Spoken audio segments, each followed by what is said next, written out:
Hello, and welcome back to Astrology with Erin on Awakening Airwaves. I'm your host and astrologer, Erin, and I'm so glad you're here for the August 2026 astrology forecast.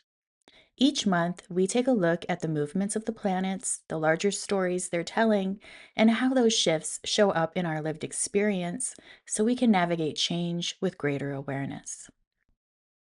August marks an important turning point in the astrology of 2026.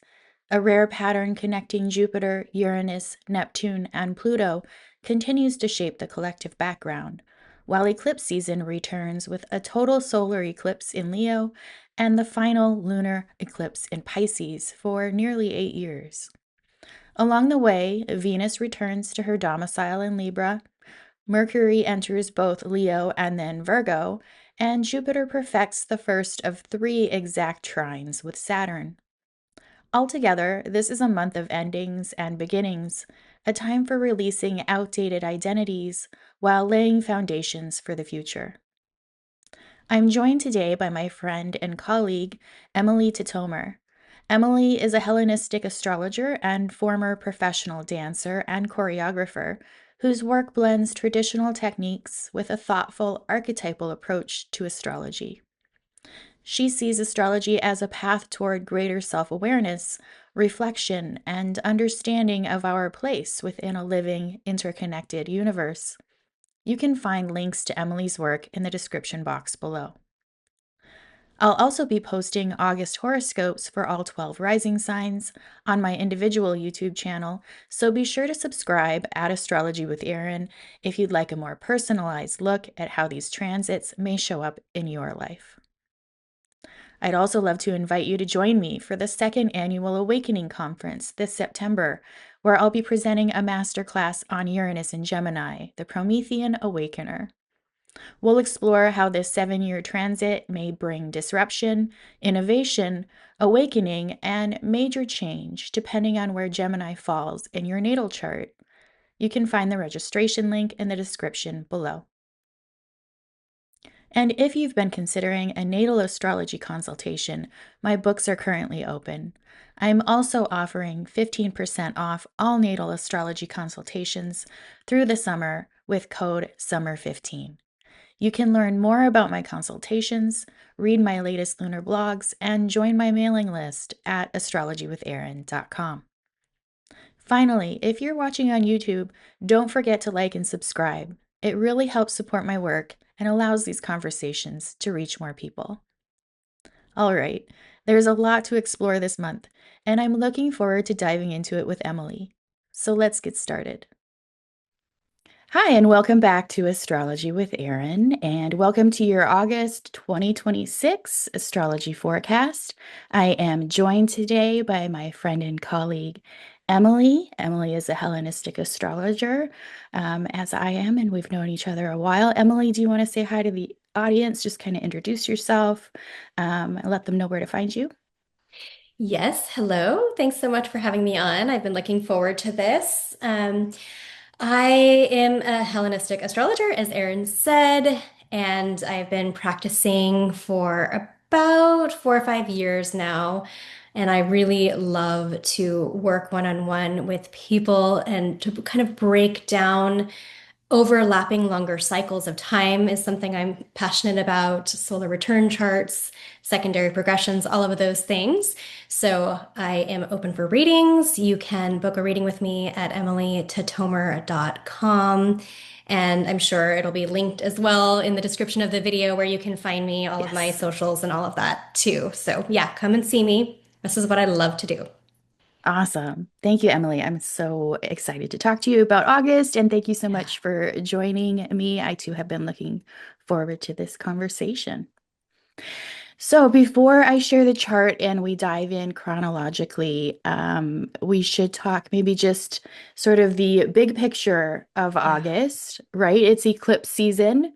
So, that's perhaps some of the biggest news that we have going on. But of course, we had, whether you want to call it Barbo's basket or the cradle, the basket pattern, Mhm. we had these aspects perfecting.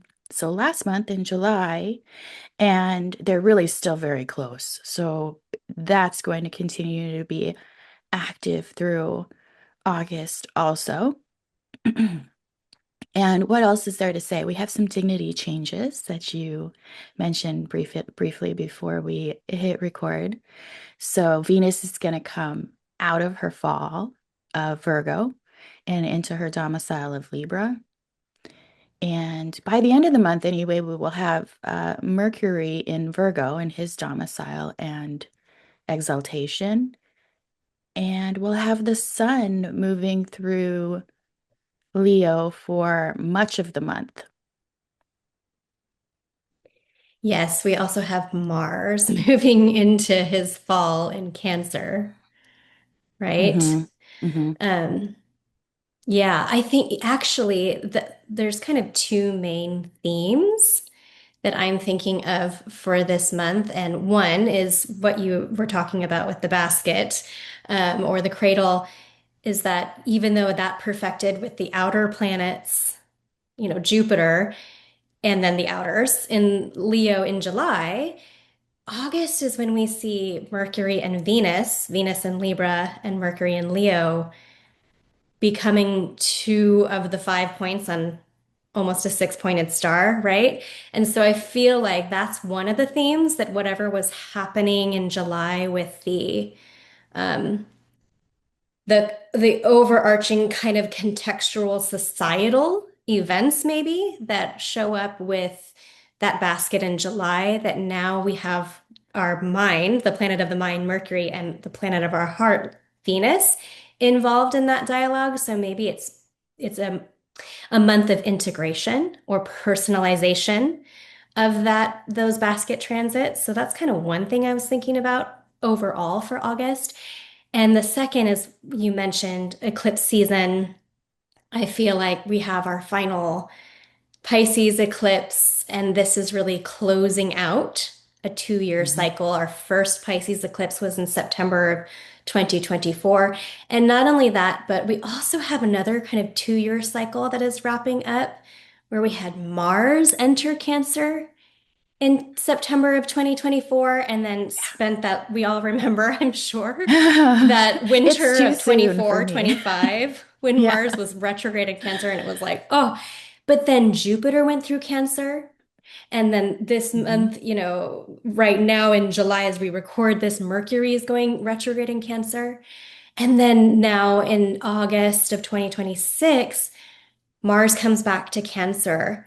And then, by the end of September, moves into Leo, where it will, go retrograde again. So this feels like there's this 2 year period of time, both with the Pisces eclipses and with this Mars and Cancer like storyline of what's been happening in our Cancer sector for the last 2 years, that is kind of coming to a close, or culminating. That feels like our Cancer and Pisces sector are having closure this month too, or beginning to have closure. So those are the two main things when I was looking at the month as a whole that were really standing out to me. Yeah, that's a really astute observation, I think. Yeah, the Cancer sector of our charts has really been through it over the last couple of years. Mhm. Um, and it's such a tender part of the chart, right? Cancer is home, family, the crab that needs armor, because of the softness inside. And yeah, it's really gotten sort of beaten up and run around. Just so many changes happening there. And that's not something that comes super naturally to Cancer. Cancer likes Yeah. the comfort zone. And so Yeah. that doesn't involve a lot of change. So that's been difficult, frankly, I think for all of us individually. I mean, for those Mhm. that know their chart and can think about that sector, I bet you will, be able to pretty easily identify some of the themes. And I think collectively, yeah, there's been a lot of protectionism, tribalism, Mhm. um, pulling inward, who is in my circle and who is not, these sort of themes. So I will be happy to say goodbye to some of the tumultuous change. But yeah, it Mhm. feels too soon to have Mars coming back through It Cancer does. again. It does. At least it's only for a couple months this time, or not even like a month and a Right. half or something, right? And then it's done. But yeah, I Right. know that was such a prickly, tender time for Yeah, sure. it really, really was. Yeah. Okay. Well, with that, let's dive in. I will share the Yeah. chart and we can talk about the month of August. So Hmm.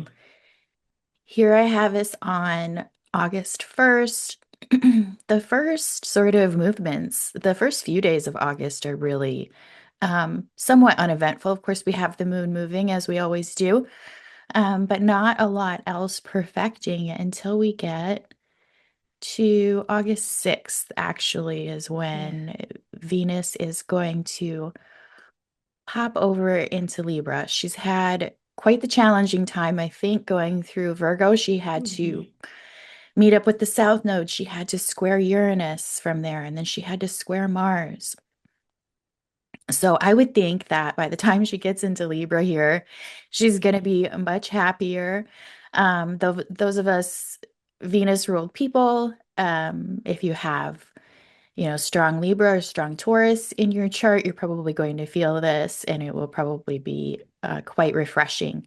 I Hmm. would also guess that we're going to see improvements in topics such as diplomacy, agreements, harmony and cooperation, as well potentially as things like beauty, aesthetics, and relationships could become easier to navigate. Yeah. Yeah, I agree. And I think that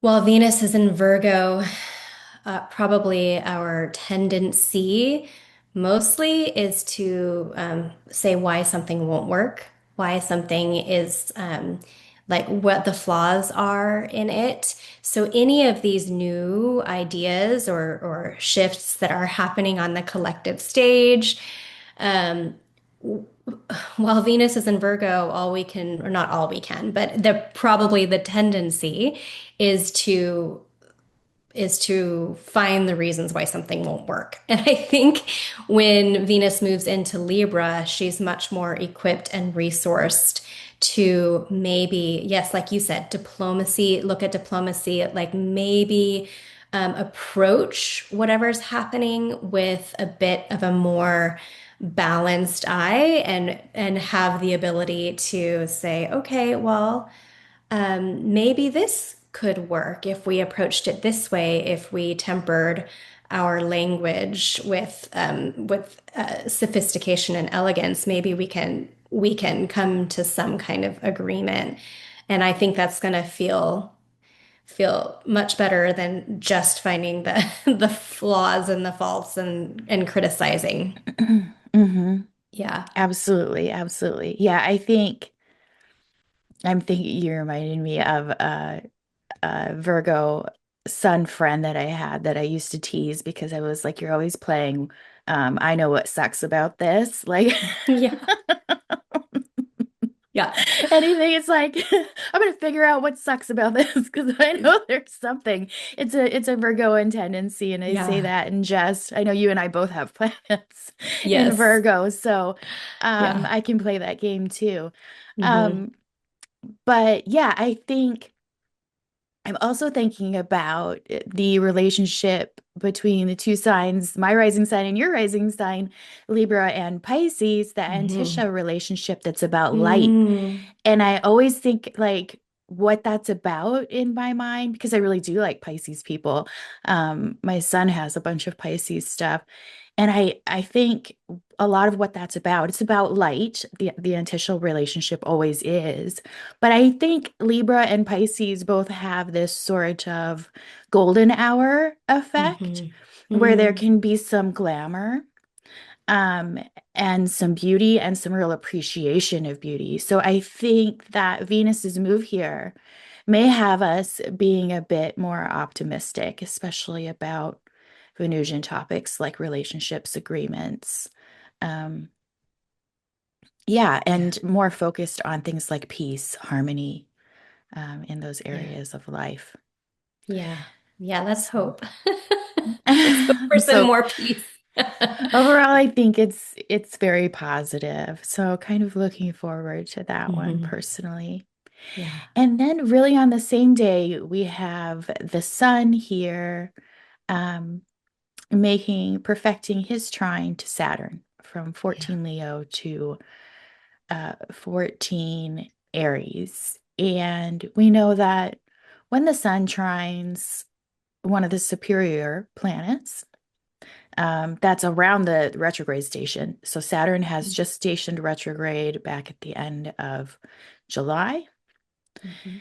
So he's beginning his march backwards through Aries to recover the ground that he's always already tread. Of course, it's interesting. We have the sun in his own domicile here, in Leo, and Saturn is in Aries, which is the sign of his own fall, but the sign of the exaltation of the sun.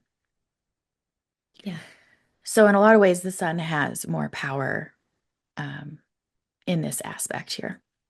Yeah. It's Yeah. perhaps trying to help Saturn or the topics ruled by Saturn. Yeah. I know. I was when I was looking at this, I was like, oh, I want to find something positive to say because it is a trine. But the first thing that kept coming to me is like, Saturn and Aries is kind of petulant and maybe a little like Saturn's nose. Saturn is the planet of no, right? In Hmm. Aries, feel a little bit more reactionary or knee jerk. So I don't know. My first thought with this is the reactionary knee jerk, petulant no is going to be in support of the sun in Leo, which can be, yeah, that can be positive. The sun in Leo in its highest form, as you know, resident sun in Leo is warm, is generous, is giving, is authentic and heart-centered and true. And then maybe the more shadow side of the sun in Leo can be arrogance or performative or attention seeking. So I feel like this could go either way, where you might have um, some reactionary knee-jerk arrogance that comes Hmm. out or pompousness that comes out.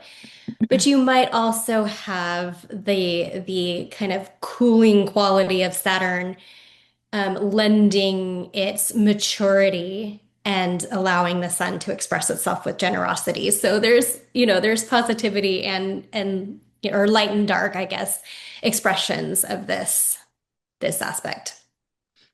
Yeah. Yeah, agreed. I think overall it could be good for Saturn, but if Saturn is representing undesirable things like petulance, immaturity, emotional reactivity, injustice, unfair application of rules or inconsistent Mm. application of rules, um, then empowering those topics is maybe not great. And those topics serving, if we think about those topics serving the sun in Leo, because Saturn Hmm. is in the sun's exaltation, it could be, those sort of unfair, unjust, undesirable aspects serving as someone who's positioned themselves at the level of leader or someone who is, yeah, potentially arrogant, um, or conceited, narcissistic. These are the sort of shadow sides of Leo. So I would imagine we're probably going to see some of both. Hmm. On a personal level, I would say whatever you've been working on in that Aries part of your chart, because in the Aries part of our chart, what we would like to do is move fast, right? That's what comes Mm. naturally to Aries. That's what we're accustomed to doing in the Aries portion of our chart is quick progress. Um, you make a decision and you go for it. That's what Yeah. Aries does. And so with Saturn there, especially with Saturn, Neptune there, we've not been able to do that. It's confusing, it's slow. We're not even sure which direction we're going some of the time. We're now reflecting back on potentially some of the decisions that we've made are going back to try and sort of figure out things we may have been confused about. And so, in that way, I think the sun lending its light could be constructive. Hmm. I'm I'm hopeful it will be more constructive sort of on the individual level than what it might be on the collective level, I guess. Yeah, love that. And it actually makes me think about my own Aries sector. So thank Does you it? for that little mini reading Good. there. Yeah. Hmm. Happy to be of service. Yeah. Okay, and then if we move forward just a couple of days, August 9th, we're going to have Mercury join the party in Leo.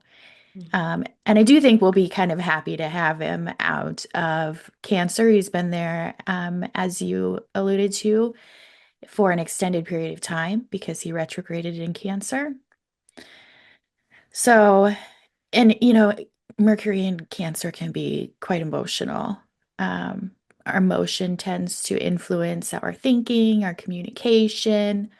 Um, yeah, so I think moving into sort of yang diurnal, a fire sign of the sun, can kind of burn off some of that over emotional reactivity.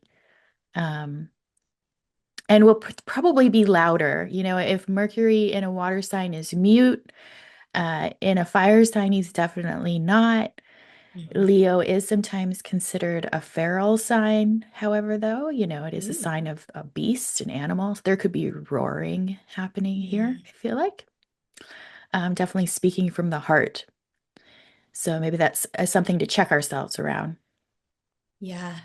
I think with the addition, being co-present with Jupiter there too, there the idea of the expansion of the roar feels possible, but agreed that it's um, like you said, burning off some of that emotional. The image that was coming to me is like wringing out the water. Like we've been so water laden with, Mhm. as I said earlier, with all of that that's been happening in Cancer. Plus, last fall we had that series of grand trines in all of the water signs that was so um, waterlogged, in our lives. So this is kind of like a really brief little respite, I think, before Mars enters that sign where like Cancer is free of planets, with the exception you see the moon here in this chart, but Cancer is free of planets. And so we have this little moment to just kind of wring out the emotionality, like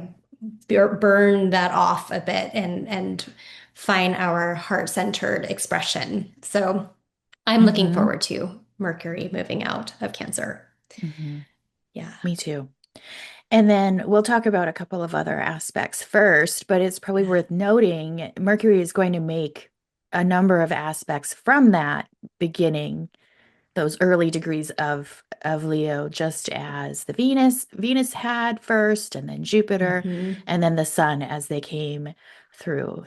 So he's going to be sort of setting off uh, this basket. So, yeah, even if we Yeah. say those exact aspects happened between the outer planets in July, we will continue to sort of see reverberations of this as these inner planets, the faster moving planets, sort of set it off and connect all of these planets once again. Yeah. And as you alluded to in the beginning too, I will expect that it's going to really personalize. So if things were happening in the collective in mid to late July, what that means for you more personally is probably going to become more and more apparent Yeah. as we get these sort of personal planets aspecting these outer planets. Yeah. Yeah. I feel that too. So speaking of, the next aspect we have is Venus over here in her domicile of Libra at 4 degrees, opposing Neptune Mm. at 4 Aries. Actually, I lie, she's going to trine Pluto first, but she's going to do it in really close Yeah. succession. She's going to Pretty trine difficult to Pluto. separate them, actually. Yeah, yeah, absolutely. It's going to be sort of very difficult. And then she's going to trine Uranus on the 11th. So it's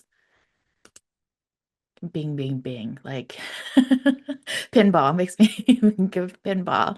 She's sort of Mhm. bouncing off all of these. So as we Yeah. were just talking about, yeah, she's really sort of connecting this outer planet web as well Yeah. from early Libra. So what can we say about this? I mean, I think the nice part is that two of these three aspects are trines from Libra. So we have basically a grand air trine Mhm. between Venus, Pluto, and Uranus. And of course, the opposition is with Neptune. So to me, this looks like, at the risk of being cliche, transformation in relationship definitely could be some emotional honesty. Mhm. Um, and with the positivity of the trine, even empowerment or reclaiming of power in relationships, perhaps a specific relationship, perhaps your whole way of going about relationships. However, the opposition to Neptune, I think there could be some idealization, and we would do well to remain discerning Mhm. and try and keep our feet on the ground. It could be confusing. So we're empowered but confused, perhaps. And then trining Uranus, this could be some sort of creative breakthrough. Venus has a lot to say about art and creativity, Mhm. or again, breakthrough in relationships, um, or even breaking free from relationships that simply aren't working. That could be the opposition with Neptune too, is that we have to release perhaps some idealization around certain people or certain situations, and sort of accept some facts and maintain some healthy boundaries. Mhm. Mhm. Yeah, I think back in June, when Venus was in Leo, she kind of moved through some similar connections with the similar planets, but in different aspect to them. And at that time, the opposition from Leo, when Venus was in Leo, was to Pluto in Aquarius. And so I feel like maybe that one was a bit more. I don't know, the phrase that has been coming to me a lot recently is like a sonic boom. Like maybe that one was a little bit more like there was some sense of finality or something within our relationships that maybe at first we thought was really small, but it actually is indicative of a huge issue, or vice versa. Something we thought was really big and important suddenly has lost its hold on us. But now we have that opposition in this configuration between Venus and Neptune. And this to me feels like, whereas when she was in Leo, she was making a trine to Neptune and Aries, and now she's opposing that. And I wonder if that trine that occurred in June was the infusion of a fantasy. Like maybe we really have this fantasy, we think it's possible, or we want to live in this fantasy. Um, but now that it's opposed to Neptune, Venus is opposed to Neptune in Aries, this feels like, and she is so well dignified in Libra. It's like, this feels like maybe the blinders are coming off. So it could go either way where we might feel confused or we might feel that pull towards the fantasy or the illusion, or she's able to see the illusion maybe for what it was, that she had been in the kind of the grip of the free flow of that, with her last aspect having been that trine to Neptune in June, now she's able to kind of see it from a distance and say, oh, maybe that really was just a fantasy, and is receiving the support of the Uranus, the breakthrough aha, in a fellow air sign. So that's intellectualized. It's maybe cerebral. She's getting that cerebral Hmm. breakthrough recognition, and then also with the trine to Pluto, that maybe it's like there, like you said, there's a transformation that's on offer that she can see and is in more supportive around whatever that illusion or fantasy or confusion is. That's my hope anyway, that we can let the illusion fall a bit with this Yeah. one. Yeah, beautifully said. An excellent point. I think, if you want to know what this might be about for you personally, looking back to, was it mid-June I that think it she was was, yeah, right in the or late June? teens of June. Okay. Yeah. So mid to late June, when she was making these aspects from early Leo, that might give you a hint or some foreshadowing about what this is about. I will say, the air signs, we can be, I say we because my ascendant is pretty close to this. We can be quite logical and detached when necessary, and that might be helpful actually, in this regard, because you might be able to step back, as you were sort of indicating, and look at things more logically, um, and make decisions from that sort of logical place rather than purely from emotion. Mhm. I say as Mars is entering Cancer. So that could be potentially helpful. But there is something about, definitely, I think about breaking through, breaking free, Mhm. probably one or the other. And with the majority of these planets in air signs, it's almost, and with Venus, the one making the aspects, it's almost certainly relational in some regard, Mm. whether Yeah. that's, it involves other people and communication. Yeah. So how you communicate in relationships, and it need not be romantic. It could be, depending on where it falls in your chart. It could be work related. It could be family related. Mhm. There's a number of possibilities there. Yeah, I also feel like this could be a moment of like getting obsessed with a movie. I don't know why, but that comes like there's some, or maybe there's a series of books that you've discovered that like that's art, right? Because Venus is so associated with art. But Hmm. th something about this configuration to me feels like, oh, I have found my next book series that I want to read, and I'm like super into it. It's a whole fantasy world or whatever. So just something like that too. Often the astrology doesn't show up in everyday huge events. We're not having a cataclysm every day of our lives. Maybe it's just that you discover some art that captures your attention Hmm. and that you want to dive into also. Yep. Or a new medium of creating Mm. yourself.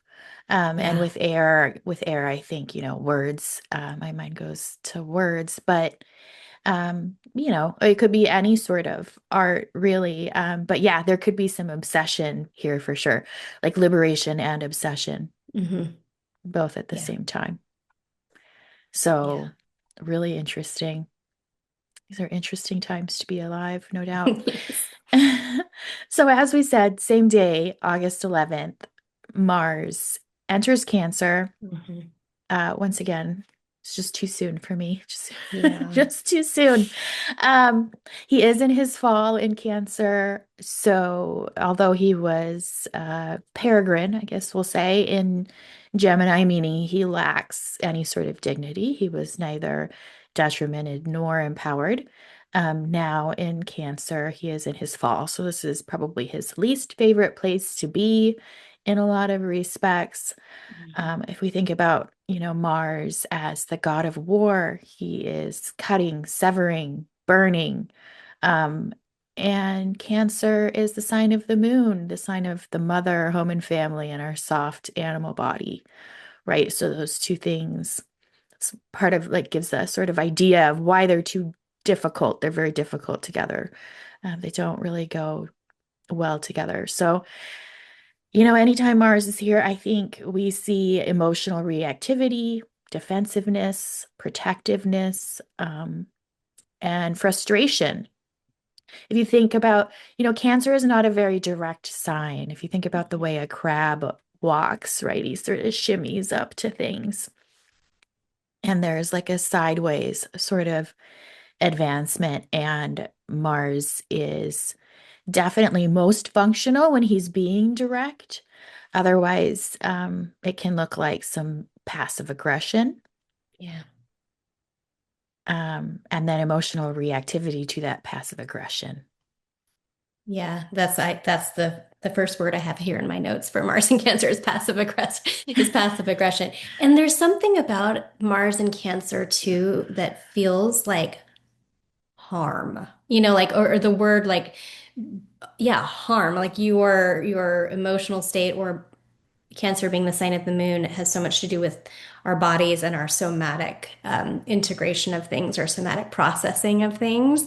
As you said earlier, as a mute sign, it's not necessarily very verbal, it's very somatic and very feeling oriented. And having the planet of cutting, burning, severing in this somatic place just feels like harmful, which Hmm. like, yay, no one's excited about that. But there is something to try to spin it a little positively. I think that 2 year period of time that I mentioned earlier of from when Mars first moved into Cancer in September of 2024 and now is re-entering in August of 26 with all of that happened in between, Jupiter in there, the retrograde in there, Mercury retrograde, that this can be uh, hopefully, maybe painfully or uncomfortably, but hopefully the final cauterization of the whatever that story is, the final ending, cutting out of whatever all of this emotional processing that we've undergone for the last 2 years. It's like that feels like potentially it's like when you go to therapy and it's not comfortable to be dredging up our old wounds and talking about them or working on them, but the process afterward, you can say, I'm so glad I did that. I feel like I healed some small part of these, my childhood trauma or whatever it is, right? So I feel like despite the fact that subjectively in the moment it might not feel super comfortable, this does have the potential to be healing Hmm. after the fact. Excellent points. Excellent points. Yeah, sometimes you have to reopen a wound to truly heal it.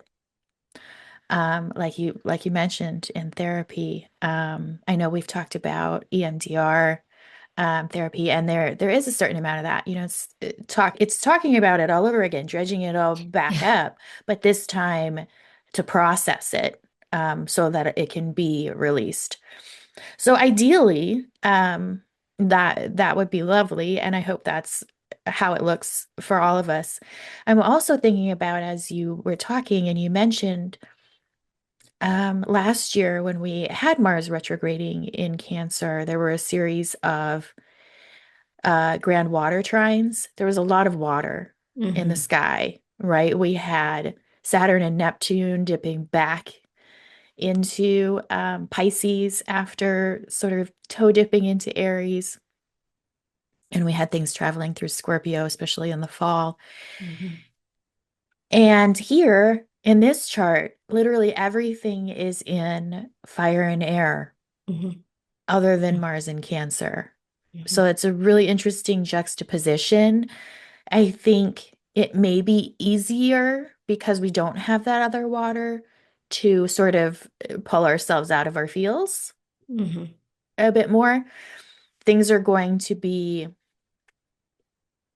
moving quickly, that's for sure. That's what fire and air sort of does. It's going to be much more cerebral and action oriented. Um, Hmm. so yeah, maybe we need this little bit of water to sort of check in on our emotions and ask ourselves how we're feeling about all of these changes taking place. Yeah. Yeah, as you were just speaking, something, the word that came with the fire and air to me was accelerant. So it does feel like things are, like you said, quick, accelerated, they're moving. Um, and so, yeah, maybe maybe that one, even if it's depressed and cranky and passive aggressive, that one planet in a water sign Yeah. here might be helpful. Yeah. And we might be feeling nostalgic. I mean, water in general, but especially Cancer is very good at that. And, being nostalgic and remembering the past. And as we move forward into this, brave new world and accelerate into it, there might be feelings of nostalgia, um, Mm. and remembrance of the past. So that could be another thing that's happening here, Hmm. the way things Great used to point. be and are no longer. Yeah. All right. So that brings us into, gosh, August 11th is a really busy day Yeah. because That there's, period of time, I feel like from the 9th to like the 17th or something, it's just like everything's yeah, happening. Yeah. things are just moving really, really quickly. And we actually have the moon here. We're cruising towards this eclipse, our first of Hmm. two. Hmm. And we have the moon here in Leo too. But on the 11th, so we have Mercury opposing Pluto, from 3 degrees to 3 degrees. And then he is going to trine Neptune from Hmm. 4 Leo to 4 Aries, and will eventually sextile Uranus too, though the eclipse comes right in between there. Hmm. And then he'll actually sextile Venus by the 13th, and then conjoin Jupiter on the 15th. Yeah, Yeah. he's It's just wild. like. So to me, this looks like our mind sort of catching up with everything, Hmm. right? Like that's been happening and is happening. We're in the midst of probably a lot of change, and doing our best to sort of process it. The opposition to Pluto, whenever I think about Mercury, Pluto, I do think about obsession with information. There could be, especially with the opposition, there could be secrets coming out, Mm. um, revelations around information that I wonder maybe didn't make sense before. But now that we're getting this trine with Neptune, which is sort of, again, a very constructive aspect. I wonder if things are coming to light, illusions are falling away. Some of the Mm. confusion is being resolved. Yeah, and it's right around that same time that what we already talked about with the Venus opposing Neptune. I think too, possibly, in June when Venus did make that opposition to Pluto, maybe our heart realized something was ready to be uh, ended or shifted or transformed. And then maybe now with that Mercury opposition to Pluto, we're saying it. We're communicating what our heart maybe recognized, but we weren't able to say out loud yet. So that, and do watch for it to come out in a roar. I think, Hmm. as you said, with Mercury just in Leo in general. So that it might be that you something that has been brewing you, like you kind of said, secrets or things that you have been feeling you've known about that have been brewing kind of beneath the surface, like they kind of explode out of your mouth at this moment. That's so try to watch for that if you can have any control over the words you're saying. They might be explosive or revelatory, or you might be on the receiving end, right? You might Hmm. some kind of communication in that way might come to you that feels like it erupts out of maybe where you thought from nowhere, right? But it Yeah. was there for a while. So that's possible too. But I like what you're saying about the illusion falling away with that sextile between it's not exact, but between Neptune and Pluto in the mix here with this Mercury and Venus conversation. Yeah. I'm thinking as you're saying that, I was thinking of the Strength card, which of course is associated with the sign of Leo. And in that card, we often, usually, at least in the Rider-Waite-Smith and in many other inspired decks, you see a maiden with her hands around the muzzle of a lion. Mm. And some would say she's prying his jaws open, and others would say she's holding them shut, Mm. right? And I think, as a Mercury and Leo native, full disclosure, I think, yeah, keeping your mouth shut isn't always the easiest thing to do um, when you have that sort of tendency to roar. So I think that's really good advice.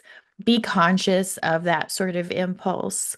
Um, it may be used really appropriately, and it may be used really non-constructively. Both are possible. I'm sure we'll see both out there in the Mhm. collective, and people might see both expressions even in their own personal lives. And the other thing that I think it could be on an individual level, again, it's, especially the trine to Neptune is so creative and Mhm. potentially imaginative.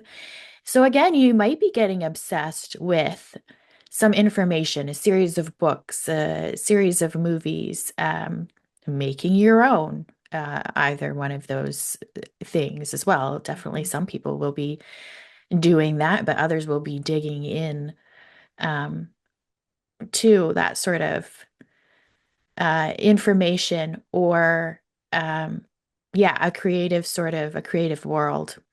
Mhm. So I I guess if, wonder too, I mean, sorry to interrupt you, that no, go ahead.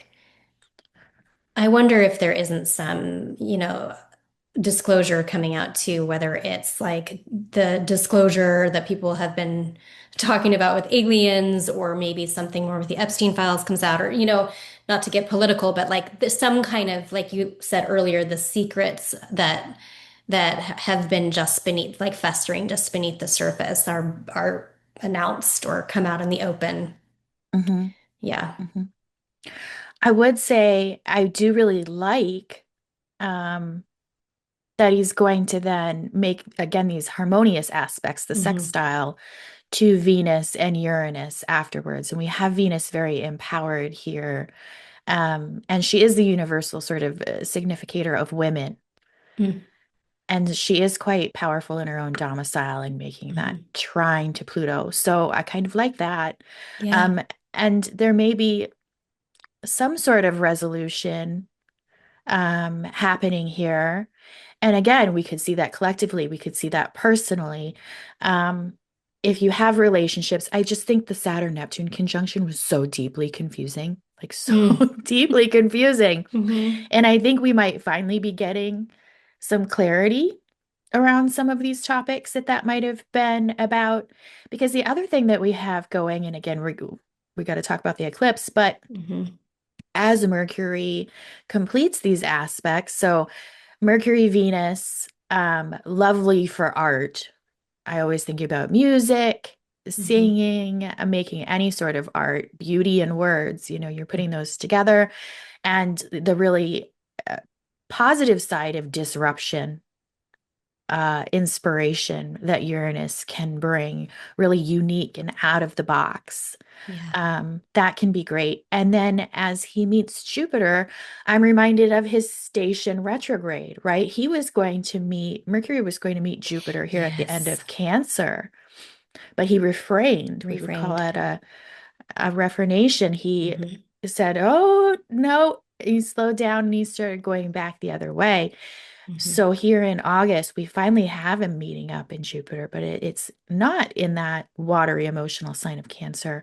It's in this bold, fiery sign Yeah. of Leo. So that's really interesting. And, Mercury, Jupiter, I always think of good news. So that's a Mm. positive note there, I Yeah. think. Yeah. We'll take some good news.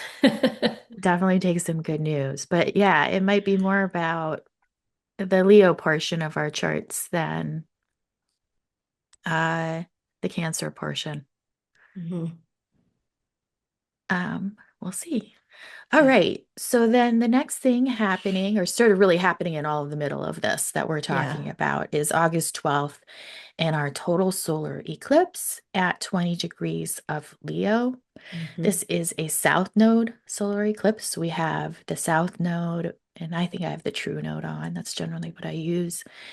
Is at 29 just recently because the nodes, their general motion is reverse or retrograde. So it just came from Virgo into Leo the end of July.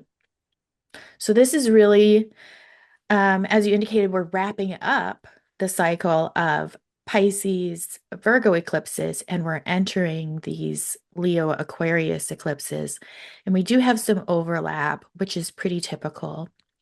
I feel like the Virgo Pisces eclipses really were like stretched out. They They were. overlapped a lot There, with the eclipses before, and then it's now these. over 2 years. Over Mhm. 2 years, I think, because the first one was September of 24, and the last one will be in February of 27. Yeah, so Yes, they were yep. stretched out for sure.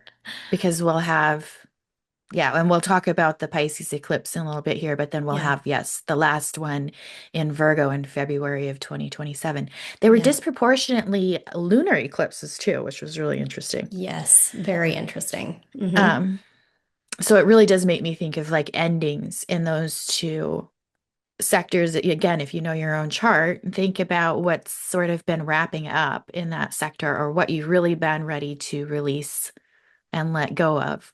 Yeah, Whether that's just a way of looking at things or patterns of behavior. There's probably been some really constructive release. yeah. But anyway, this is our first. We've already had a solar eclipse in Aquarius in February. My eye Hmm. is watering.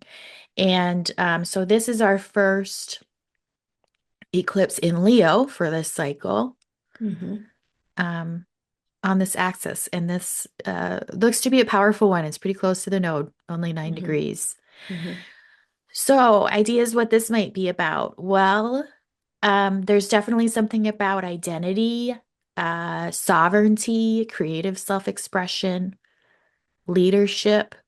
So, with the South Node there, we might be releasing sort of outworn ideas around any of those things about what leadership or sovereignty looks like, what that means in your life, even down to your own identity, how you show up.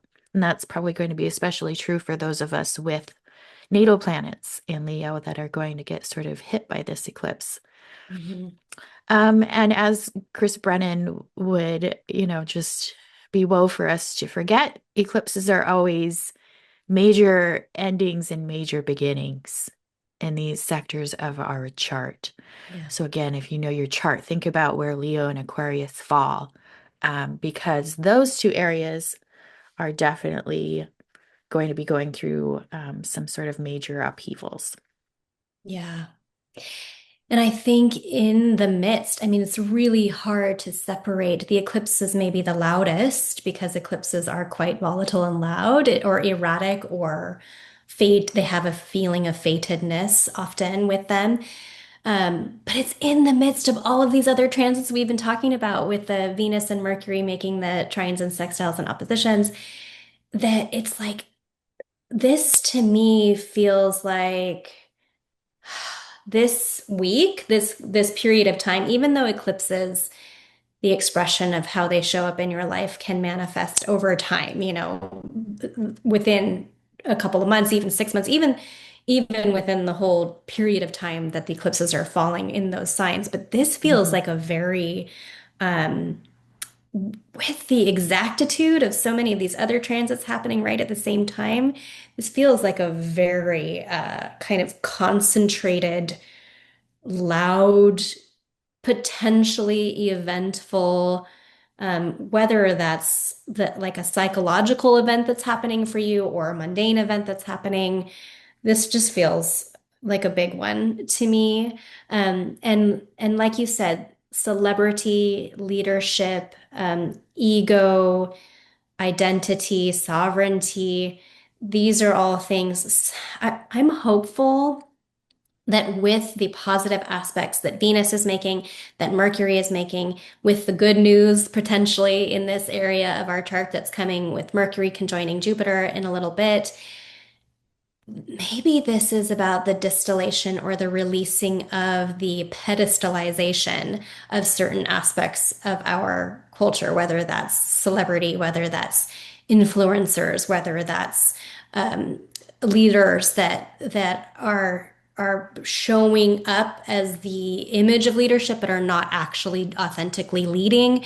Like I'm kind of hopeful that that's what's being released, that that's what's falling away in favor of authenticity and real heart-centered generosity that in our leaders or in our maybe we're all stepping up to lead in our own lives, in whatever Hmm. capacity we're capable of doing from a place of genuine warmth rather than performative or ego-driven. So that's my hope. Yes, I would not be surprised on the world stage to see some exits of, whether metaphorically or literally, of some figureheads or leaders or father figures or those kinds of things with this eclipse on or for around, of sure. course. For sure. That was beautifully said. And I'm here for all of that. And I agree. I really hope. I think those are like the positive Yeah. expressions that we might see around this eclipse. I definitely agree. There's going to be some dethroning, some people falling off of pedestals, both Hmm. probably literally and metaphorically, and changes in leadership. Like, I think a lot of us, we may have like bosses at work exiting and new ones coming in. Hmm. We're going to see this at a number of different levels. But yeah, I think it could be really constructive. I like Jupiter here, period. The fact that, Hmm. Jupiter is hanging out here, I don't think is a bad sign at all. Um, and with Venus empowered and speaking to the planets in Leo bisextile, Hmm. this is all promising. So we may get some more constructive expressions of this eclipse, and that's certainly what I'm hoping for too. But yes, in our personal lives, releasing attachment to ego, things that you do for the sake of performance, and focusing more on what truly lights you up, right? And keeps you in that heart space and where you can take leadership from that space, I think is Hmm. what we can all do. And my last thought, I guess, on this, I think that the fact that there is an eclipse in the midst of all these other aspects probably highlights the real magnitude and meaningfulness of what these other aspects are representing right now. Hmm. Yeah. It's sort of an exclamation point going, this is impactful not only for now, but yeah, probably for at least a couple of years in the future. Yeah. Agree. All right. So on the 12th, also, as we really already mentioned, Mercury is going to complete then his sextile with Uranus. Hmm. And then by the 13th, he will complete his sextile with Venus. So again, innovation, unexpected news. But with the sextile, hopefully that might be good news or Hmm. constructive news. And then Hmm. with the sextile to Venus right away, I mean, this looks more like pleasant conversations, social connection, diplomacy. So this very well could be some good news. And then Mercury cruising toward Jupiter, and he perfects Hmm. that then on the 15th, right around 10 Leo. So yeah, Hmm. optimism, expanding our perspective, maybe making expansive, heart-centered plans for the future. Yeah. I like that the moon is meeting up with Venus at the same time too. Yeah. Yeah. I think one of the things that I like to think about with Jupiter is coherence or unification. So I wonder if this conjunction between Mercury and Jupiter, with all, kind of wrapping up Mercury's little series of pinball of transits here that it just made with Uranus and Venus and Neptune and Pluto, that somehow this is our mind is able to unify and coalesce and cohere around uh, all of this story that's going on. So I like that too, is that there's a possibility for expansion and cohesion around the integration within our intellects around all of this that's going on with Hmm. Jupiter and Mercury here. Sort of getting the big picture. Hmm. If we had to rethink during Mercury's retrograde in Cancer, perhaps we weren't quite ready for the big picture before, but now that Mercury has made all these other aspects, perhaps we are ready to put all the pieces together. Yeah. I like that a lot. Yeah. Beautiful. All right. If we step forward just a couple of days, we will see. And really, I missed it. It's on the 17th, but I think it's very early.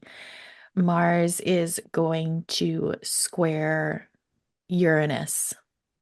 I like this a lot less. Yeah. I'll say Yeah. that. I think, the best expression potentially spiritual or creative courage and Mm, inspiration, drive. But I also think, especially with the square aspect, which is of the nature of Mars, it's usually one of disagreement of sort of conflicting priorities. mm, So there could once again be some confusion around action. We've probably gotten a lot of new information in the past several hmm days, and there could be hmm some confusion about how to act upon that.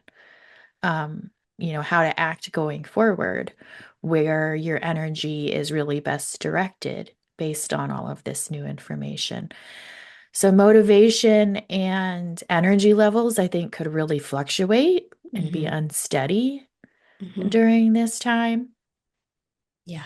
And yeah, just a lot of fog and confusion about where exactly to direct or point. Yeah. I think that's the first thing that was coming up for me around this too was sapping of energy, or vitality feeling like it's gone, their exhaustion. But with that Neptune in Aries, that fire sign that's so inspired and forward moving and action oriented, and Mars being the planet of action, and as you said, the square being in the nature of Mars, what the word that came up to me when I was thinking about this transit was shame. And I think Mm. there's something around, you might feel like what you really need to do is rest, is to check out, is to, like, you don't have the energy, and yet there's a fervency or a sense of urgency, like you're meant to be acting, but it's confusing. Like you said, you don't know which way to act. And I don't know why that word came up, but something around the, the maybe your energy levels psychically, emotionally, physically being sapped, or being like not having a sense of vitality, and yet feeling a sense of urgency, like you're meant to act. I don't know. It Mm. just, Hmm. don't shame on yourself. Don't feel ashamed about needing to take a day off, right? Like, or Yeah. needing to take it. If you can't take a day, an hour, and it's okay. Like, I don't want you like flagellating yourself for needing to rest, or needing to take some time to kind of comb through the confusion before acting. Even, but we might feel a sense of urgency, like we're meant to act right away, but we don't have all the information, or it's not clear. Right. Yeah. Excellent points. I think, yeah, I think, with all of those aspects that Mercury was making, um, and he's making another one here on the 17th too, which is a trine to Saturn. Hmm. Um, so perhaps we're getting some clarity there. It's like there's been so much going on with information. We might be on Hmm. information overload, first of Hmm. all, and still sort of trying to make sense of all of that and put it into context and make some decisions about where we go from here. Hmm. Um, but yeah, when you get mentally exhausted, that affects your body too. Hmm. right? So it's like you might not have done anything physically. I could totally see shame around that. Like, Hmm. I haven't worked out, I haven't done anything. I'm just on information overload, and what I really need to do is just lay on the couch Yeah. and just have a, you know, have a duvet day, Yeah. as Saffron would say, right? Like, Yeah. yeah. Just stay in bed. Just stay in bed Hmm. that day or whatever. So yeah.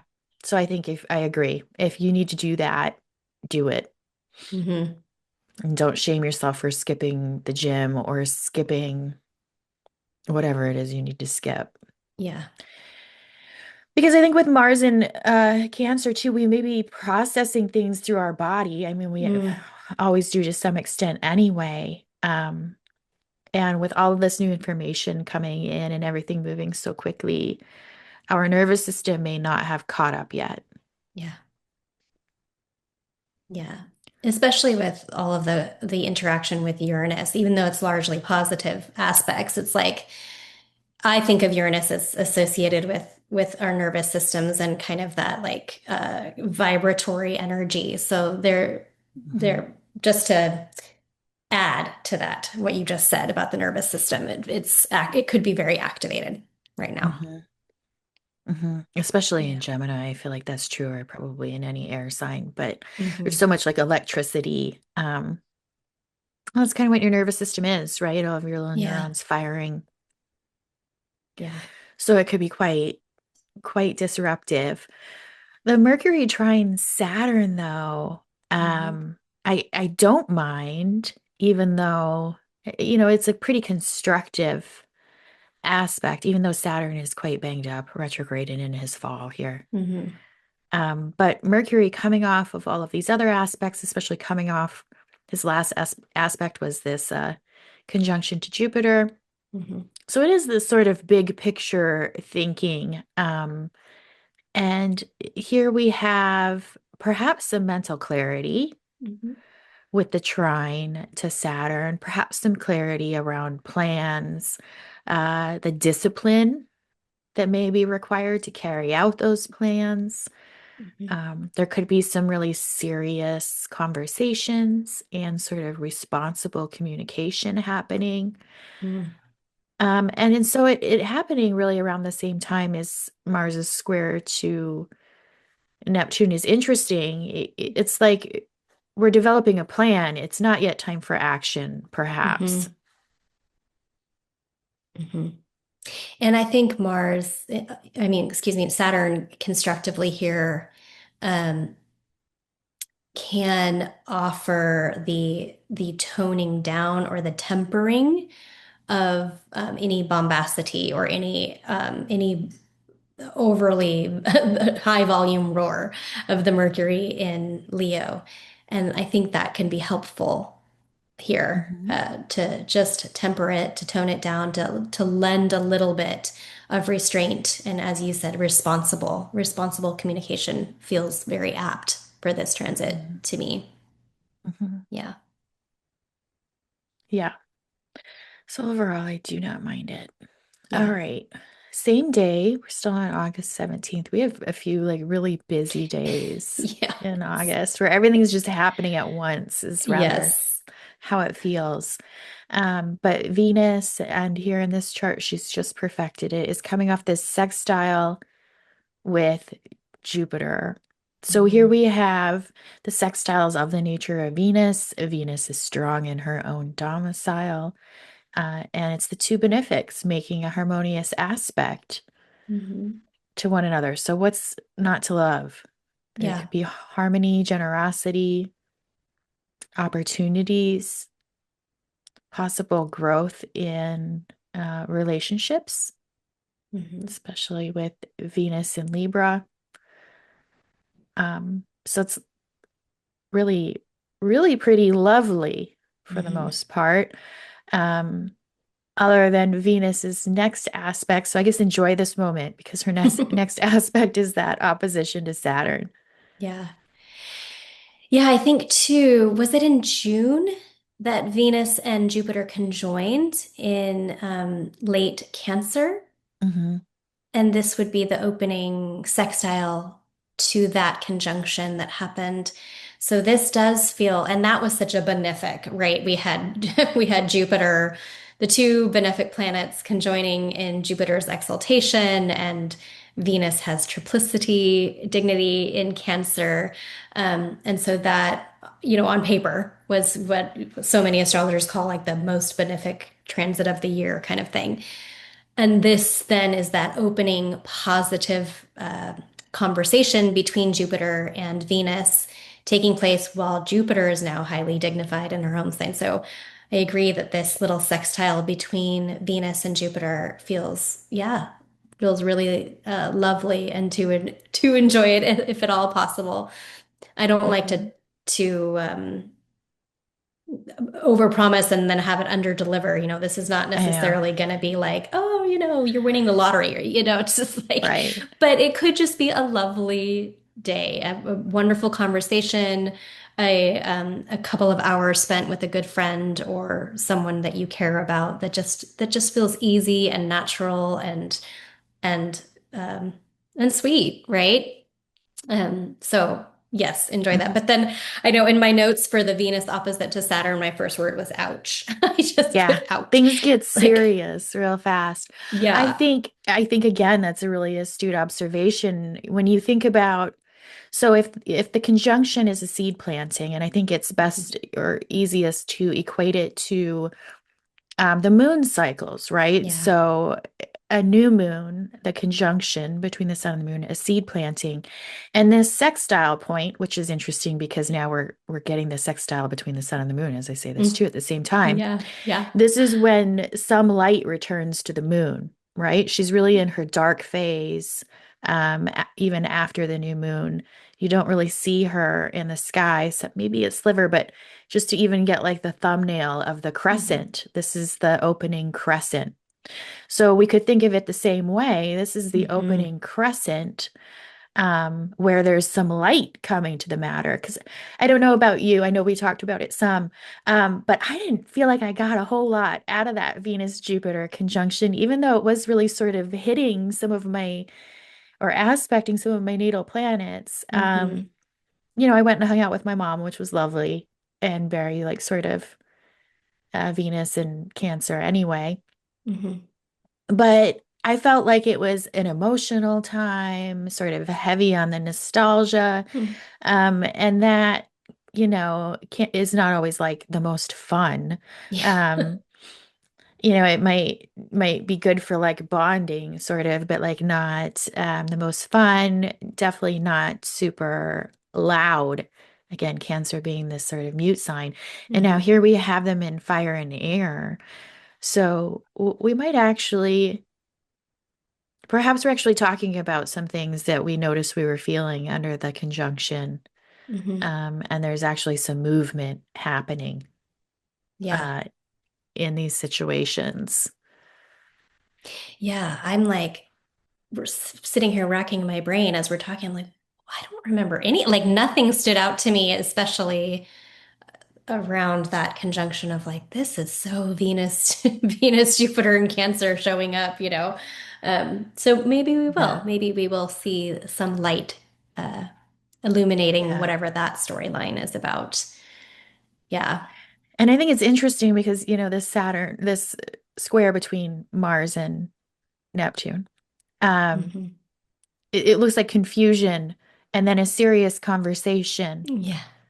a serious but constructive conversation as Hmm. Mercury trines Saturn, and then expansion in relationship.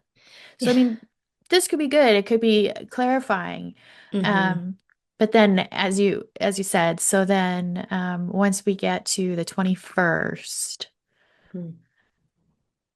is when she will oppose Saturn. Yeah, I was just checking to see if Yeah. we didn't really have anything in between there. We don't. There's not much Mm-mm. else going on. The moon is moving, of course, um, but that's about it. So we Yeah. don't really have anything else happening until she opposes Saturn. So if there was expansion in the relationship, this is a checkpoint, I would say. It's like, okay, is this Hmm. really going to work? Uh, we really have the discipline to make this work, to follow Hmm. through? Um, and yeah, with Saturn in fall, like things like discipline are lacking. Um, Hmm. it's not the easiest thing to sort of find. Hmm. So it's like, well, do we have the follow through to really go the distance? Um, I often think or see Venus Saturn aspects as sort of a make or break. I mean, they can be commitments happen under Venus Saturn, but so do breakups. Hmm. And the opposition is difficult. Venus is here in Saturn's exaltation. Saturn is here in Venus's detriment, right? Hmm. So it rather seems like Venus is trying harder than Saturn, honestly, to try Yeah. and make this work. Hmm. Yeah, that's what I was thinking is that Venus kind of has the upper hand, at least by dignity, I think, in this situation. Um, and as you said, Libra is, yes, it's Venus's home sign, but Saturn is exalted here. So, Saturn and Venus can work well together, especially if we're looking for justice, if we're looking for having the discipline to maintain a relationship with something, for sure. But this opposition with Venus having more dignity, being a little bit more comfortable, more empowered, more resourced than Saturn, who, as you said earlier, is pretty banged up at this point. Mhm. Um, I don't know. Something I'm getting from this is like after all of this that Venus has just done earlier in the month that we've talked about, I wonder if this isn't a moment where she can accept the consequences of her choices. But with everything that she's gone through, she can say, okay, things might sting, things might have to end, some things might be uncomfortable or hard, or some things might require effort and discipline and responsibility. But I know now, after all of this information I've been getting, all of these conversations I've been having, these breakthroughs, I know that I have my real heart's desire on my side. And so, whatever the consequences are, of making the choices that I need to now make to be true to my heart, I can accept them is kind of what Mhm. I again maybe am I'm a very Jupiterian, so I like to be optimistic. I tend to be I do optimistic, too, yeah. but I think that that's possible, just given Venus's upper hand and dignity, that she might be able to say, yes, there are consequences, but I'm willing to accept them in order to stay true to to what I now know, or to my heart's Hmm. desire. And yeah, I think it could be either. Once again, I think it can be sort of commitment to, it need not be a relationship, though it very well could be, either Hmm. or a path or a project. So it's either commitment to or separation from. And I think it could really go either way. She could be saying, like, yes, this isn't what I need. I've been giving more, as we Libras so often do, and Saturn Hmm. is just not equipped currently to meet me where I am. And Hmm. there's a real lack of things like balance, reciprocity, fairness with Saturn in his fall here in Aries. Yeah. And she might be saying, it is what it is, and I've got to accept and um, stand in my own power. Um, or she might be saying, it is what it is, and I've got to accept that this is how it is right now, Hmm. if this is a path I still want to pursue. Yeah. So I think it could still go either way, but it's definitely a checkpoint, and it's probably not going to feel great. Yeah. Yeah. I'm thinking just very quickly, anecdotally, in my own life. Aries and Libra are my second and eighth houses, and we have some stuff going on in our home right now that's going to require some renovation, which of course is going to require money. That's Saturn in my second house, right? But I'm Uh-huh. wondering if around this time is when we sign a contract, my eighth house, um, to aesthetically, redo the bathroom, and that's going to cost a lot of money. Like Yeah. that's something that I could see just as a total anecdote for this aspect in my own, in those houses with what's going on in my life. So just to put that out there too. Hmm. Yeah. hmm I could totally see that. And like with Venus in the eighth, like the money's probably there. Like you could get a loan or, Yeah. find it, but you might not, you don't like that. Yeah. To You don't want to aesthetic. need a loan.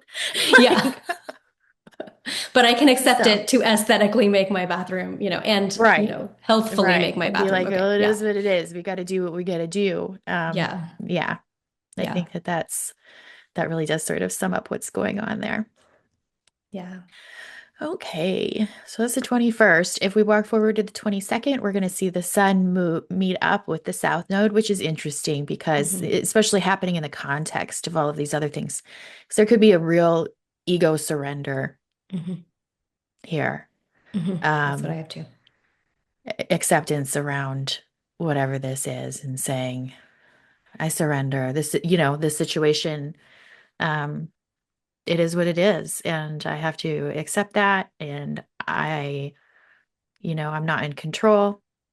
Yeah. I'm one small part of this. Um, yeah.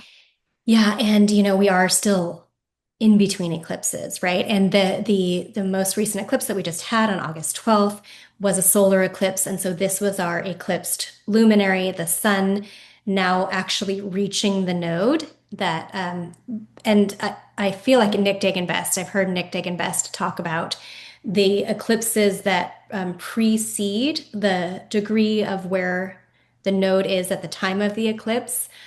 Sometimes we will see the event or the manifestation in our lives show up when that luminary that was eclipsed then reaches the node, particularly the sun, because the moon can move so fast. But hmm particularly when the sun has just had a solar eclipse, been eclipsed, when, as it's applying to whatever the node is. Now we might see on or around this date the actual manifestation or expression of what that eclipse is going to be in our lives. So we might see like the ego death around this date because the eclipsed luminary has just kind of dived into the south node on this hmm date. Yeah. Super interesting. Good point too. I like it. Yeah. I just keep coming back to there's some sort of ego, Yeah.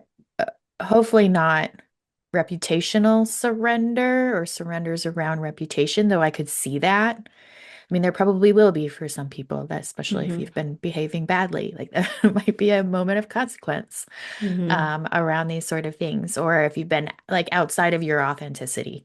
hmm Um, Yeah. I could see that as well. Yeah. Okay. That's what this whole month feels like. You got to get right with your heart, Yeah, with your authentic sovereign self. Yeah. we really do, I think. I think hmm we all do. hmm And probably leaders more than anyone. I mean, and that's true in the ancient texts too, right? Is that Yeah. eclipses have an outsized effect on people who are famous and who are leaders, and especially in Leo, like that, I feel like.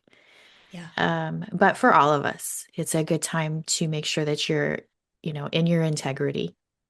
Yeah. All right. And then actually the same day is August 22nd, just later in the day, and this is the 23rd, but the sun will enter Virgo. hmm So happy birthday to all of our Virgo listeners out there. Emily, what's your sun sign? Why do I not? Sagittarius. Sagittarius. Okay. Yeah. But I have a stellium of planets and points in Virgo. Yes. Yes, I know you have some Virgo stuff, but I was like, are you a Virgo sun? I was thinking you were mutable. So I got that Yeah. part right anyway. Yeah. So yeah, every year the sun goes into Virgo. I mean, this is back to school season, right? That's what it always makes me think of hmm immediately. hmm And there's themes around, yeah, getting organized, being prepared, making a plan, having all of your pens and paper and all of that ready to go. hmm Service, refinement, and practical improvements. So yeah, if things were brought to our attention, under this eclipse, some corrections need to be made. Some either behaviors or thought patterns need to be sort of cleaned up and purified. I think the sun in Virgo is happy to assist us with that. Yeah. Yeah. And I would just, I don't know, caution people that whatever ego death you just went through, like, don't then play the Virgo game of like, why this sucks. Don't then go in and be like, I suck. Okay. Like, which can be a tendency with Right. Virgos, can be very, very hard on, not only other people, but certainly themselves, and probably most so on themselves around their imperfections or their mistakes or their flaws. So if you just were kind of taken down a notch, or someone you know was, try not to just dive into the criticism, or again, that the word shame, like, look, Hmm. use it constructively, like you were saying, like, come in and okay, well, what just happened? What's not working? How can I clean it up? I actually wrote down in here, it's like it's spring cleaning, but but in back to school season is like what I have in my notes. Like, it's okay. Go in and kind of clean stuff up, purge some stuff. It's all about looking for purity and cleanliness and being discerning. So try to do that gently with yourself and not with criticism or shame attached to it.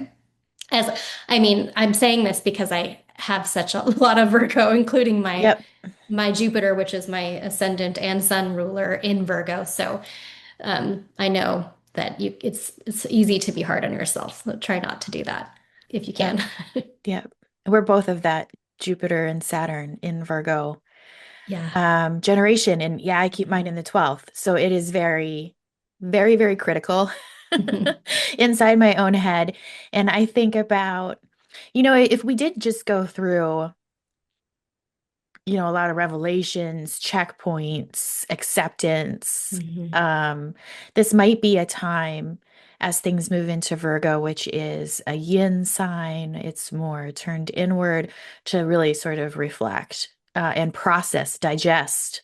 Digestion is a Mhm. function of Virgo, which rules the gut, right? So we might be Mhm. really sort of digesting everything that just happened, and taking a minute. But yeah, that's really good advice.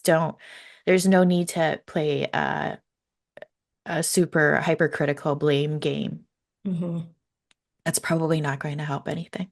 Yeah. Yeah. Very rarely does, I find. So yeah, resisting that sort of impulse as much as possible will probably be constructive here at the end of the month. Mhm.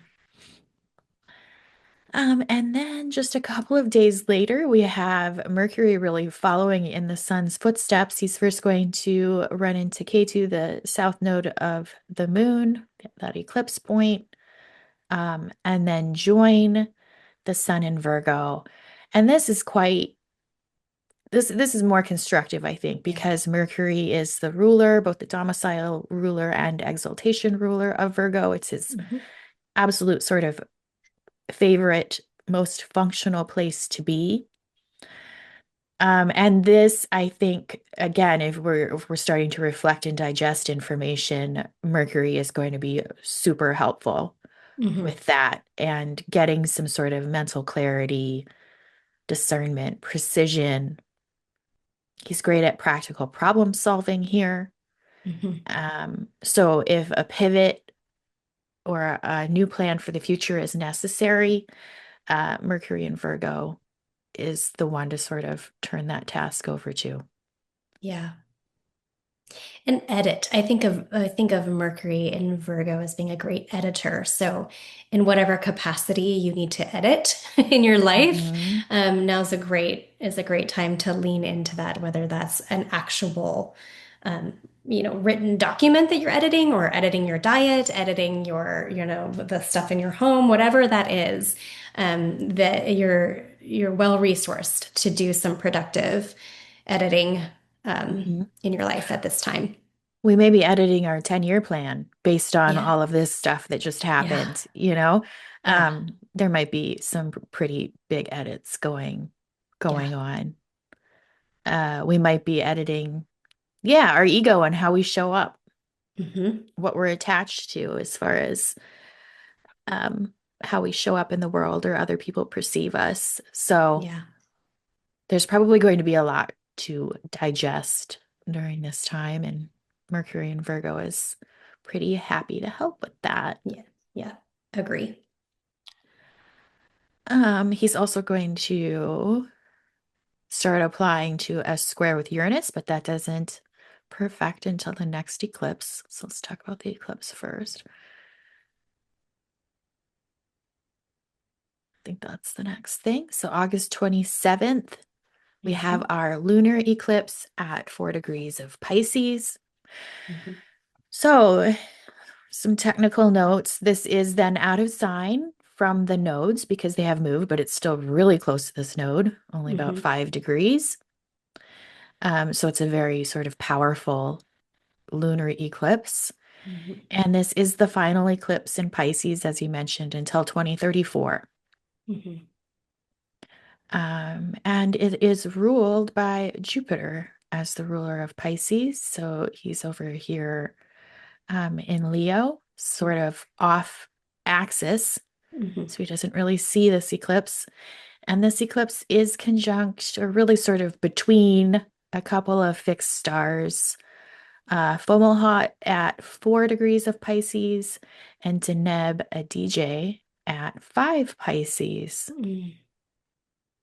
So Fomalhaut's probably the better known one. He's one of the royal fixed stars and the Watcher of the South, and associated with vision, inspiration, spiritual purpose, and the pursuit of higher ideals, and offers potential for profound success when one's actions remain aligned with integrity and authentic values. So there we have Here it some of is those again. same themes coming back Hmm. up. Its shadow appears when idealism becomes escapism, or when Mm. spiritual aspirations become disconnected from reality. Mm. And then Deneb Adije is the brightest star in the constellation of the Swan. I think it's Cygnus. I'm never Mhm. quite sure how to pronounce that one. Long associated with grace, artistic expression, imagination, and the ability to bridge the spiritual and material worlds. It often is connected with creativity, compassion, healing, and inspired communication. So, I mean, this area of Pisces, these first few degrees of Pisces, it is a very spiritual, creative, artistic place. Mhm. And we may, it'll be interesting to watch like what's happening around us in the collective. I wonder about art and things like that that are coming out Mhm. around this time. But here, once again, yeah, we do have these themes around making sure that you're in your integrity. There might be a lot of temptation to be escapist Mhm. around this time, as we may be on sort of information overload with so much happening.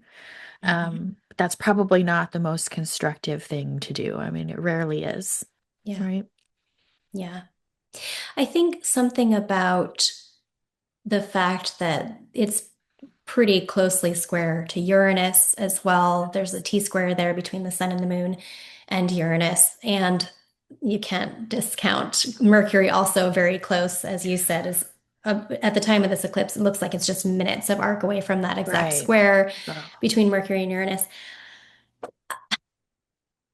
Again, I just feel like it's Uranus is like, if you've been doing all of this work, if you have been doing all of this work that we've been talking about all month about being, getting right with your authentic self, making sure that you're staying true to your heart center, um, Uranus is here feels to me liberatory. It's like the freedom that you can find in uh, when you are being in your integrity is on offer here. And maybe on the other side, if you haven't been, if you've been kind of like shying away, if you are leaning into those escapist tendencies and like I'm not gonna do the work of trying to get right with my heart, Uranus might be like, here's something that comes in that kind of forces you to, or forces you. The universe has been offering you opportunity, opportunity, opportunity over these last couple of years, and certainly over these last couple of months to look at this within yourself. And if you haven't been rising to that, Uranus is like, okay, I'm going to disrupt something so that you kind of are forced to look at this or forced to ask these questions. But I think probably most of the people who are the audience of this show and most astrology shows, they have been most likely doing some of that work already. So hopefully this is much more freeing and liberatory and a breakthrough moment Mhm. rather than shock or real instability. That's again my hope for Yeah. this. And that it's the And last one that it's like us all wrapping up. This is like it feels like that closure because it's the last Pisces eclipse as well. yeah.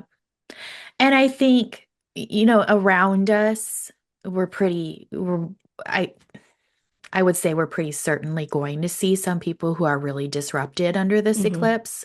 Yeah. So having compassion for those people and boundaries Hmm. with them is probably a really good plan. Hmm. Um, I was just noticing Mercury made his Cazimi with the sun the day before. I think I failed to even note that. Um, but so we've gotten some clarity, and then here we run straight into this eclipse. So that's Hmm. really interesting. We've been probably reflecting, digesting, got some clarity, Hmm. building our plan, and then we've got this eclipse. So this could be an action point around what we've decided here with Mercury and Virgo.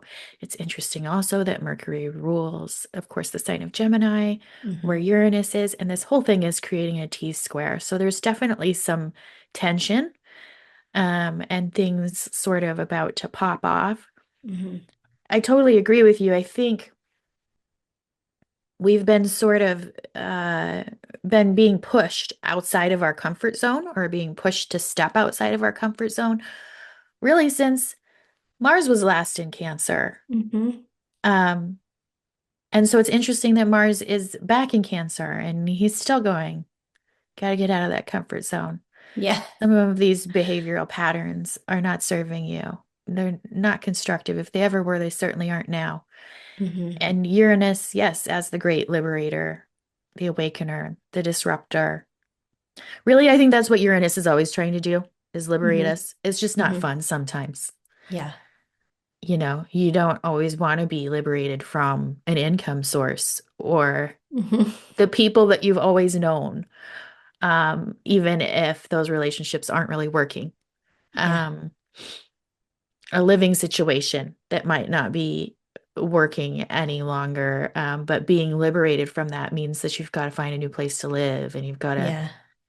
do all of these things. So if we've been putting that off and leaning into escapism, this might not be uh, a super fun ride because I think Yeah. that is coming to an end. That even being an option is coming to an Hmm. end here. Yeah.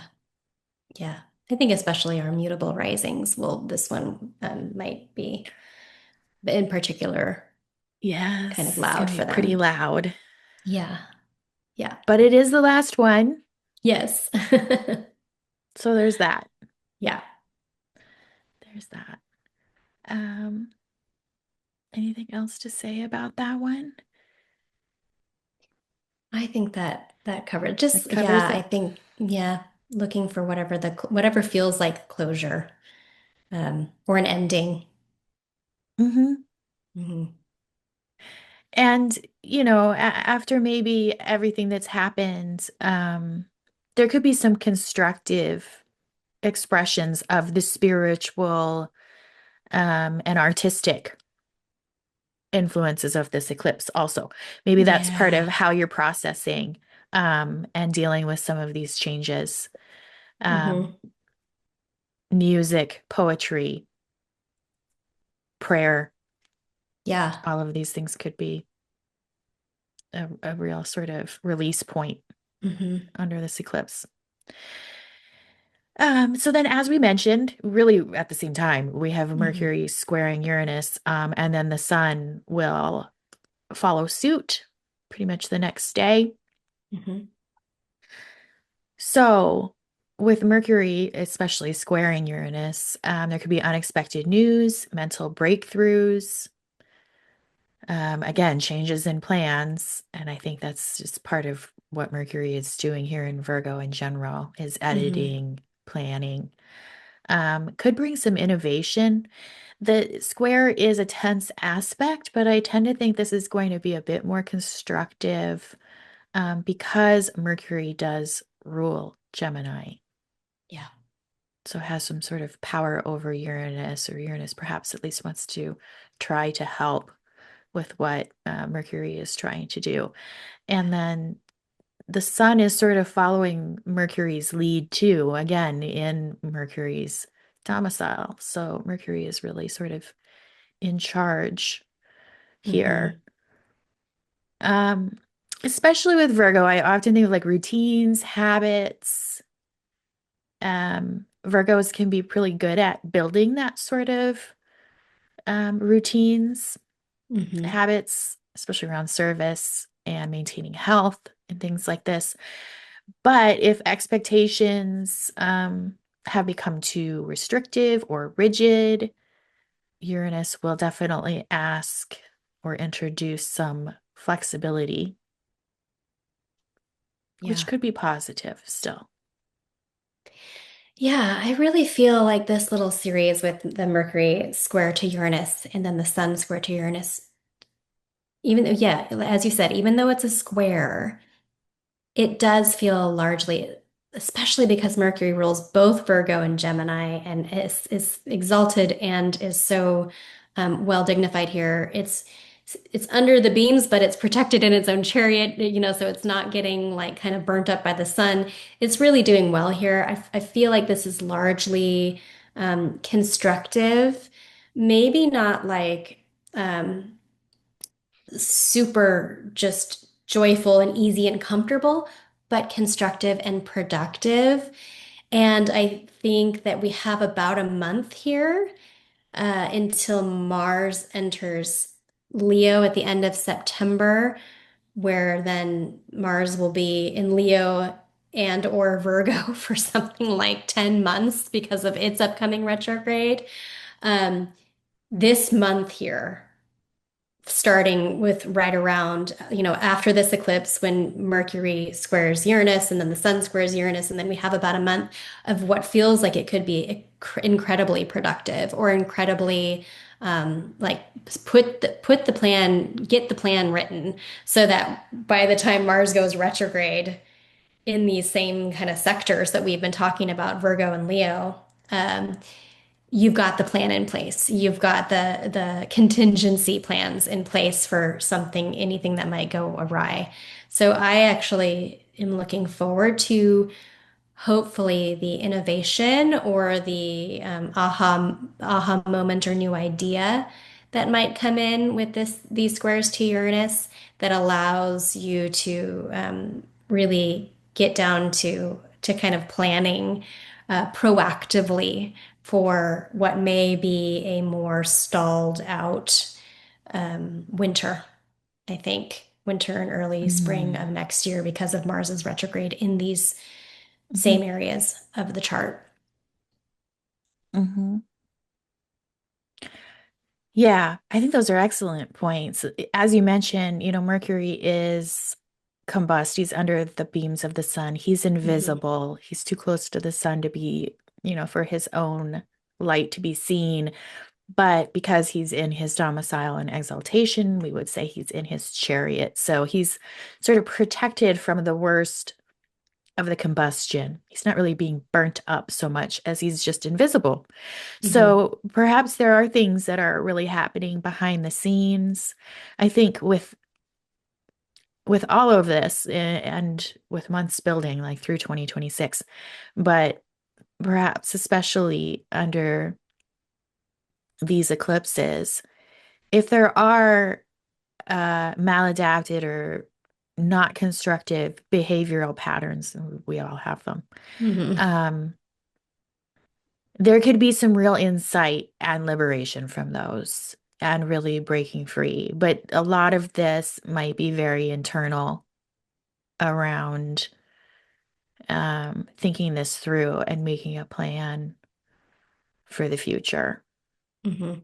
If we've not been getting sort of the results that we wanted um, from some of our actions or some of our routines or behavioral patterns, there could be a real breaking free. It could be quite jarring. Um, Hmm. but overall, yeah, I still think it's potentially constructive. And then, yeah, once Mars is retrograding, perhaps we're really working on those things because he'll start his retrograde in Virgo, Hmm. come back into Leo, and then eventually return to Virgo. Yeah. I want to say he stations around 6. Is that I right? So it's think that's right. pretty It's like 6 close. or 7, somewhere right around there. Yeah. So it's pretty close to where the Sun and Mercury are right now. Yeah. Hmm. So whatever this is that we're making plans around and sort of deciding, it may be a long haul as far as Yeah. the work required to actually get there. Hmm. Um, but that doesn't mean it's not doable. Yeah. Yeah. Okay. And then moving on, really the last aspect of the month, we've Yeah. made it. The Hmm. very last day. And actually, I think this happens the 1st of September, some places. It's going to depend on your time zone. Hmm. Um, but yeah, because this is 11 p.m. Oops, not even hours. But Jupiter will make the first of 3 trines Hmm. to Saturn.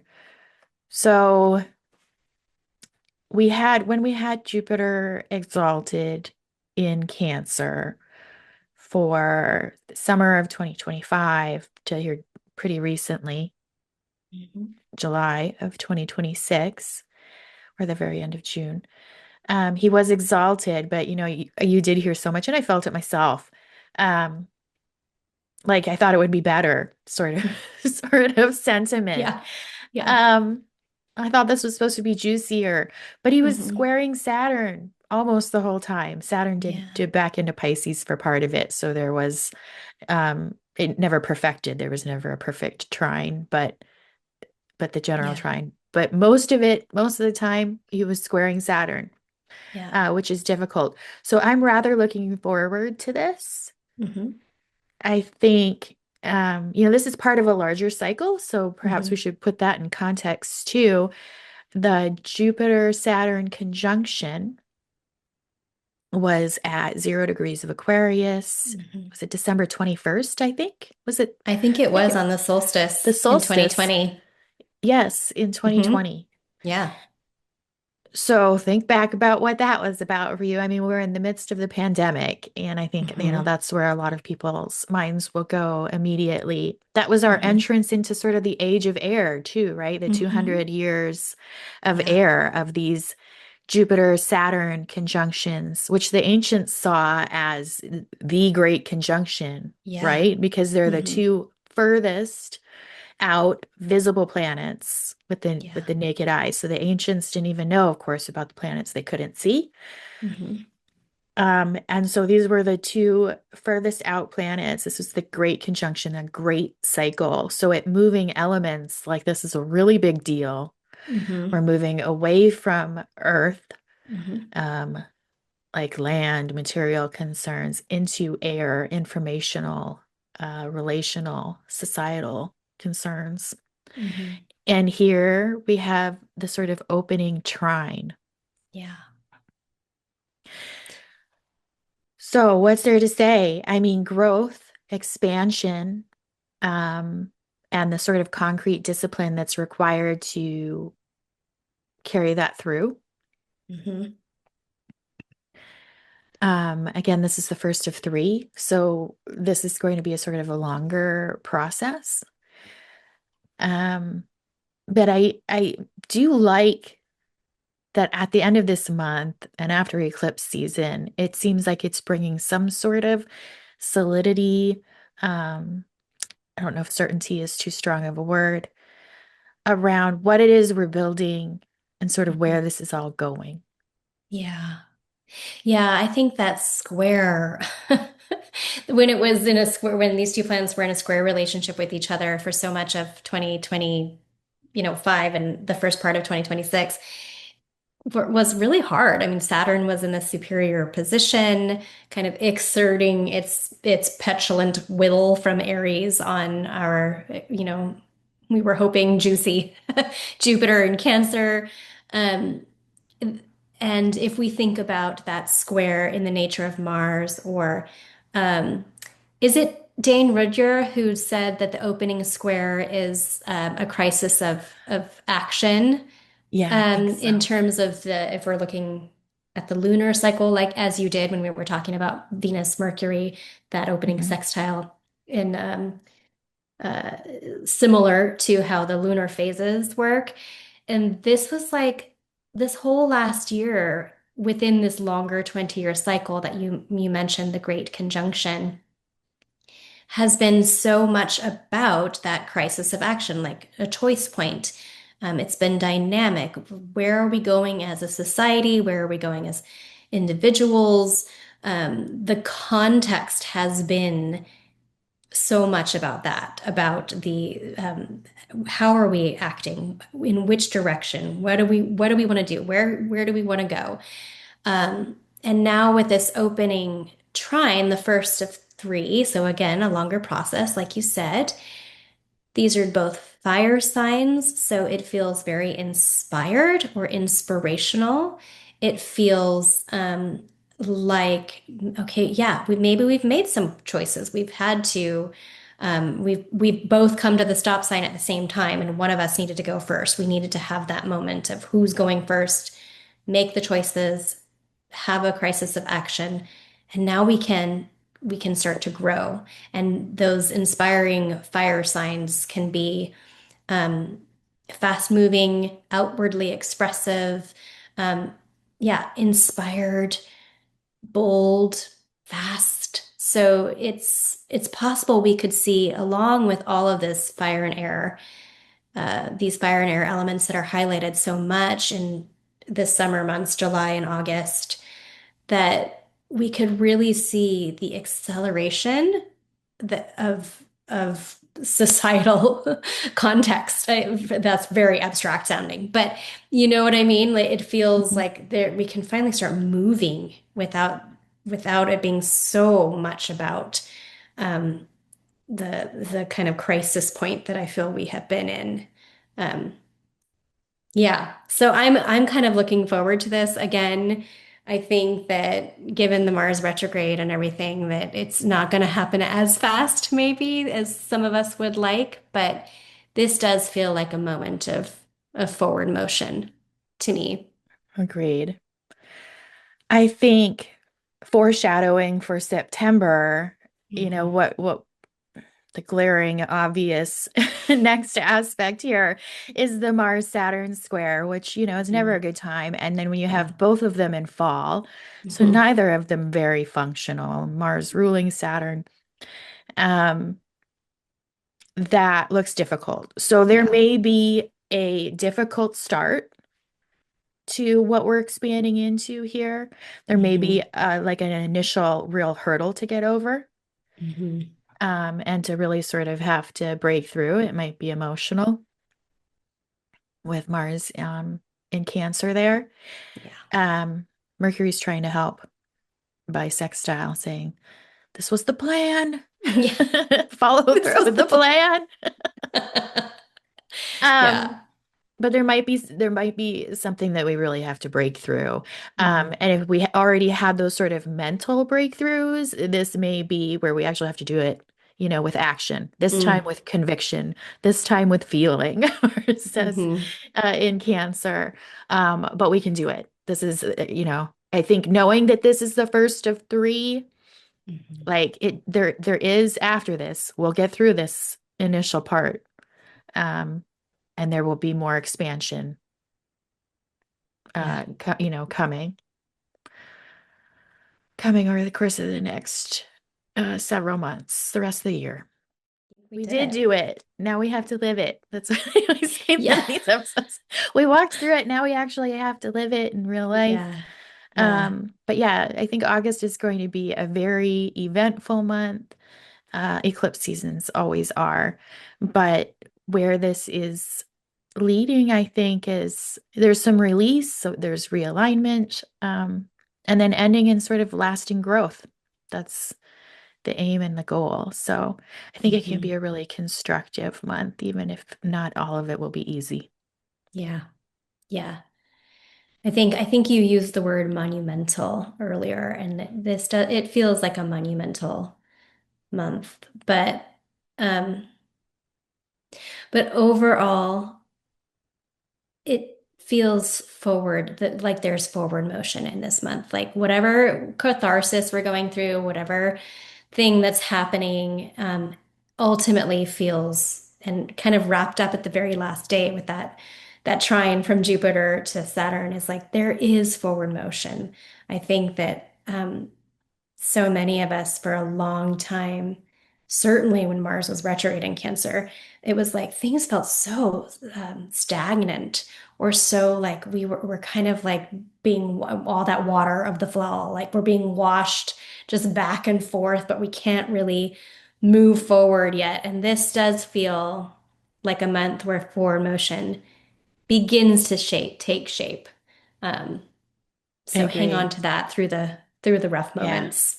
Yeah. I think there has been over the last, yeah, a couple of years, 18 months, certainly a lot of uncertainty, some Mhm. stagnancy. So yeah, all this fire energy is going to help us sort of burn through a lot of that and things will Yeah. start moving. And I think, at some point, even if the clarity you get isn't exactly what you wanted, it's just still really good to have some clarity Absolutely. It's and to like when know you're like where you're waiting headed. for a diagnosis, right? Like it's not great to get a diagnosis, but at least once you have it, you're like, okay, I can make a treatment plan. Like Right. that's what this feels like. It's Yeah. like, okay, now that I know what I'm dealing with, I can Yeah. decide like where I'm going from here. Yep, I Exactly. agree. Yeah. I think that's what August is about. Yeah. I agree. Yeah. All right. Well, thank you so much for joining me for this conversation, Yeah. Emily. I really enjoyed talking to you about August and having you on my show. Yeah, my pleasure. This was a lot of fun. Thank you. Yeah, absolutely. So, as we mentioned, Emily's links will be in the description box below. Please check her out. She has a YouTube channel where she posts videos about astrology. I enjoy them. You probably will too. And yeah, book a reading with her and have your chart read and see what August holds for you. Yeah. Thank So, you. all right. Thank you. Until next time. Okay. Bye, everybody. Bye. Well, that's it for this episode. Thank you so much for joining me for your August 2026 astrology forecast. And a special thank you to my guest, Emily, for sharing her insight and perspective in this conversation.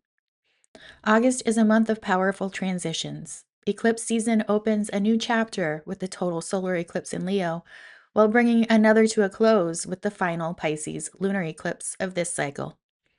Alongside these eclipses, Venus returns to her domicile in Libra, Mercury regains his strength in Virgo, and Jupiter forms the first of three exact trines with Saturn, reminding us that lasting growth is built one intentional step at a time. I'd also love to invite you to join us for the second annual Awakening Conference, happening live on September 18th through the 20th.